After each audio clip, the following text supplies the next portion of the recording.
Oh, I know you're playing Turbo in the movie. What about Turbo kind of appeals to you? Like, what do you see in Turbo that you also see in yourself? Well, it's just like I just said. I mean, what appeals to me is just that idea that we persevere. Despite everyone telling us to the contrary, that it's just not going to happen, or that everybody has that goal or that dream. And typically it's ourselves. Does he have any funny quirks or personality traits that? I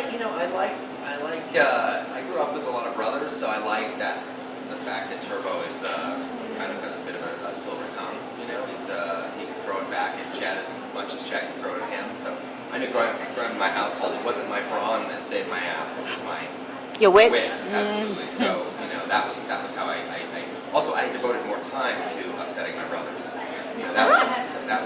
I was the youngest. I didn't have as many responsibilities, so I could really devote time to drawing up my humiliation for them in almost in an architectural sense. So, yeah. Oh, good. How do you try to keep a work-life balance, spend time with your family, but also be the celebrity, and just also have time for like yourself as an individual? I think it's just about prioritizing. I mean, when you're in the public eye in this way, you can actually find a way to occupy every second of the day with some form of simulation, and that's the thing you have to kind of be wary of, and to enjoy the quiet moments as much, if not more, than the circus moments.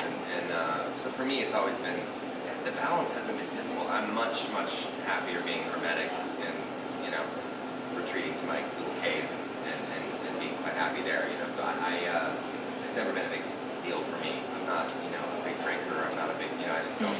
I didn't really fall into a lot of those trappings, which are very easy to fall into, and I understand why they're easy to fall into, but I've always been That's not for you. low-key person. So what do you do with your family? What are some fun things that you do with your family? I live in New York, so there's always something to do. It's the great thing about living in New York is you walk one block and you've been exposed to more culture than you would find in a 5.5-hour drive through Brentwood. So it's a nice feeling.